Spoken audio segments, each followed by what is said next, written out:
ये दंगेश कुमार कहां से आ गया?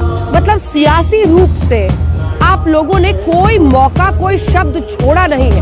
कभी आतंक फ्राई का तड़का आप लगाते हैं, कभी आप दंगों का तड़का लगाने की कोशिश करते हैं। अब ये दंगों, नेपाल के रास्ते थाईलैंड। अब देखिए, आप थाईलैंड क्यों आपकी जुबान पर बार बार आता है मुझे पता नहीं है। सुरेंद्र राजपूत, थाईलैंड मतलब कुछ भी। मैं यही तो पूछना चाह रहा हूँ, ये थाईलैंड कुछ भी। अगर दंगा इनके लिए मुद्दा है तो ये लोग नंगे लोग हैं, नंगे ही लोग दंगे को मुद्दा बनाते हैं। आप हमें खुद बता दीजिए कि अगर कोई घाव भर गया है तो ये भिखारी हैं क्या जो उसी घाव को बार बार कुरेद करके ये वोट मांगना चाहते? ये दंगेश कुमार कहां से आ गया? मतलब सियासी रूप से आप लोगों ने कोई मौका, कोई शब्द छोड़ा नहीं है। कभी आतंक फ्राई का तड़का आप लगाते हैं, कभी आप दंगों का तड़का लगाने की कोशिश करते हैं। अब ये दंगेश कुमार पूरी तरह से चुनाव को क्या पोलराइज, ध्रुवीकरण करने की कोशिश नहीं है? राकेश जी, देखिए, दंगेश शब्द देने वाला दंगेश कहलाए। और सच्चाई ये है कि बस 2012 से लेकर के 2017 तक जब समाजवादी पार्टी की उत्तर प्रदेश में सरकार थी तो 700 लगभग बड़े सांप्रदायिक दंगे उत्तर प्रदेश में हुए थे। उत्तर प्रदेश में हर दूसरे दिन कोई सांप्रदायिक तनाव की घटना उत्तर प्रदेश में होती थी। उत्तर प्रदेश का कोई जनपद छूटा नहीं रह गया था जहां कर्फ्यू ना लगाना पड़ा हो।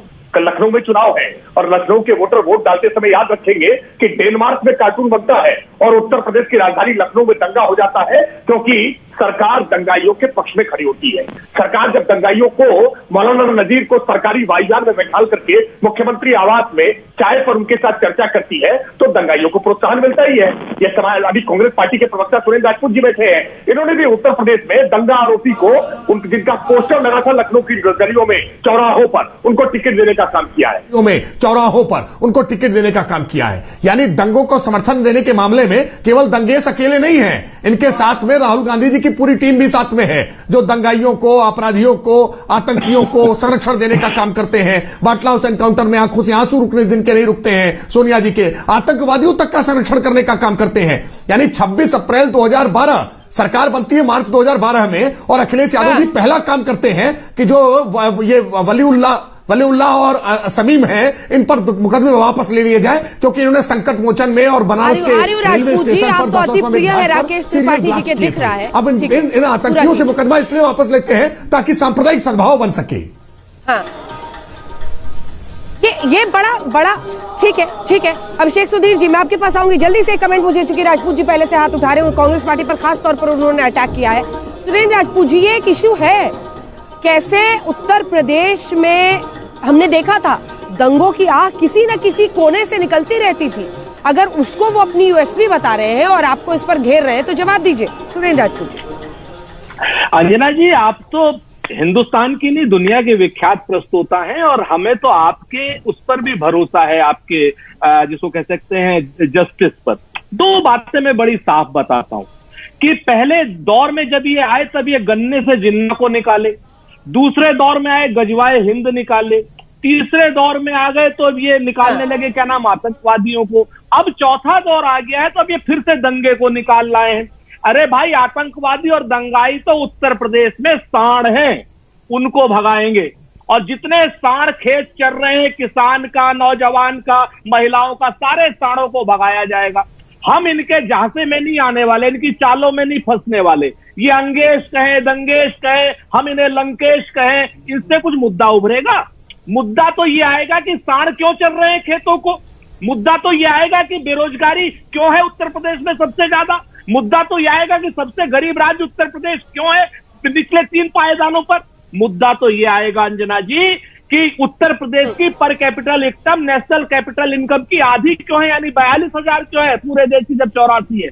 मुद्दा ये आएगा कि स्वास्थ्य सेवाएं उत्तर प्रदेश में सबसे लचर और सबसे निचले पायदान पर क्यों है, तो इसी जिसकी वजह से गंगा में लाशें उतराती मिली। तो अब ये जितनी भी बात कर लें, हमें कोई दिक्कत नहीं, क्योंकि हम इनकी चालबाजी में नहीं आने वाले और ना ही जनता आने वाली है। जनता पूरी बात कर रही है, पूरी बात सुन रही है और इन सारे के सारे राकेश जी जवाब देंगे। अभिषेक जी ठीक है, राकेश जी से मैं जवाब लूंगी। आप नकली लोग कह रहे हैं उन्हें, आपने भी लंकेश बोल डाला, सब पर जवाब देंगे जल्दी से। अभिषेक सुधीर जी, अब ये नया शब्द आया है, जिसमें समाजवादी पार्टी नेताओं को दंगेश कहा जा रहा है। लेकिन सवाल यह है कि क्या दंगा, कानून व्यवस्था एक बड़ा मुद्दा नहीं है राज्य के लिए? अंजना जी, आप रामनगरी अयोध्या में है तो मैं कहना चाहता हूं आपसे कि ये देश ही अपना हासिल है जहां राम प्रसाद भी बिस्मिल है। मिट्टी को कैसे बांटोगे बाबा जी, सबका ही खून तो शामिल है। तो अंजना जी, ये मुद्दे दंगाई आतंकवादी वो मुद्दे नहीं है। ये भाजपा वाले जो है ना, राम जी को बदनाम करना चाहते हैं। ये भगवा जो है ना, ये भगवा को बदनाम करने वाले हैं। ये राम के नाम पे वोट मांग रहे हैं बस, और कुछ नहीं, और कुछ नहीं करना चाहते ये लोग। मुद्दे पे आते हैं। मैं राकेश त्रिपाठी जी से पूछना चाहता हूं, राकेश त्रिपाठी जी, क्या आपने भाजपा की मैनिफेस्टो पढ़ी है? क्या आपने सपा की घोषणा पत्र पढ़ी है, सपा की वचन पत्र? मैं बताता हूं अंजना जी, कल लखीमपुर खीरी और लखनऊ में चुनाव होने वाला है। लखीमपुर खीरी को शुगर बोल कहा जाता है।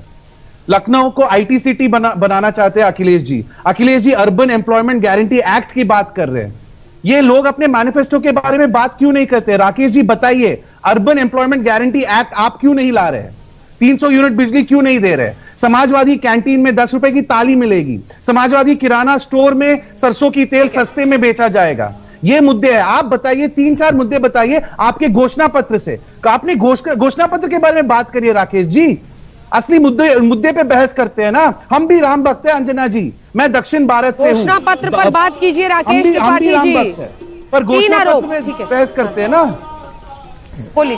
नहीं, बिल्कुल बात कर लेते हैं। अभिषेक सुधीर जी ने अभी बताया कि ये 10 रुपए में थाली देंगे। देखिए, इनकी सरकार जब थी ना, तो मैं नाम लेकर के बता रहा हूँ। फर्रुखाबाद की बात की, कायमगंज तहसील है। आप लोग नकली हैं, लंकेश तक वो कह रहे हैं। दूसरी तरफ एक सेकंड, अभिषेक सुधीर कह रहे हैं कि आप मैनिफेस्टो पे बात कीजिए ना, घोषणा पत्र पर बात कीजिए। वो कह रहे हैं, अखिलेश यादव कह रहे हैं कि हम आईटी सिटी बनाएंगे लखनऊ को, लखीमपुर को लेकर उनका रोड मैप है। वो कह रहे हैं दंगा कोई इशू नहीं है, जानबूझकर आप लोग बना रहे हैं। धर्मवीर चौधरी, देखिए, मैं एक एक करके सब सवालों का जवाब दे देता हूं। अभिषेक सुधीर जी ने अभी कहा कि मैनिफेस्टो की बात करिए जिसमें हमने थाली देने की बात की है गरीबों को। मैं याद दिला रहा हूं, इनकी सरकार थी जब।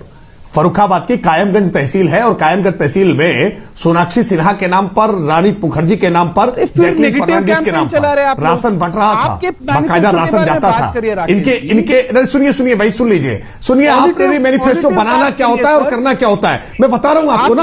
आपकी पोल खोलना, आप क्यों परेशान हो रहे हैं? आप पोल खोलने से परेशान क्यों होते हैं? आपके शासनकाल में गरीबों का अनाज बांग्लादेश पहुंच जाता था। आपके कार्यकाल में, देखिए, आपके बीच में किसी ने नहीं बोला खाद्यान्न घोटाला, आपके बीच में किसी ने नहीं बोला, सबसे बड़ा खाद्यान्न घोटाला मैं जवाब करने का काम किया था। अब देखिए, मैं मैनिफेस्टो में कह रहे हैं 300 यूनिट बिजली फ्री देंगे। अरे भाई, पैसा देकर के बिजली उत्तर प्रदेश को मिली नहीं है। उत्तर प्रदेश की जनता भूल थोड़ो गई है। केवल मैनपुरी में बिजली आएगी, कन्नौज में बिजली आएगी, इटावा में बिजली आएगी, रामपुर में बिजली आएगी, वीआईपी जिलों में बिजली आएगी और बाकी उत्तर प्रदेश अंधेरा डूबा रहेगा। 300 यूनिट पैसे से दी नहीं और मुफ्त देने की बात करते हैं। गलत है, आप गलत तथ्य रख रहे हैं। आप नेशनल टीवी चैनल पर गलत तथ्य रख रहे हैं। जवाब देंगे इसका। रखिए, निराश हो गए हैं। और सबसे बड़ी बात यह है कि रुक जाइए राकेश जी बीच में नहीं, घटना बढ़ाया इन्होंने। शर्म नहीं आती इनको? साड़ चल रहे हैं पूरे उत्तर प्रदेश में, सारे साड़ों को भगाएंगे और ये उत्तर प्रदेश के साड़, इनको भगाया जाएगा, कायदे से भगाया जाएगा। 10 तारीख के बाद ये नेपाल के रास्ते।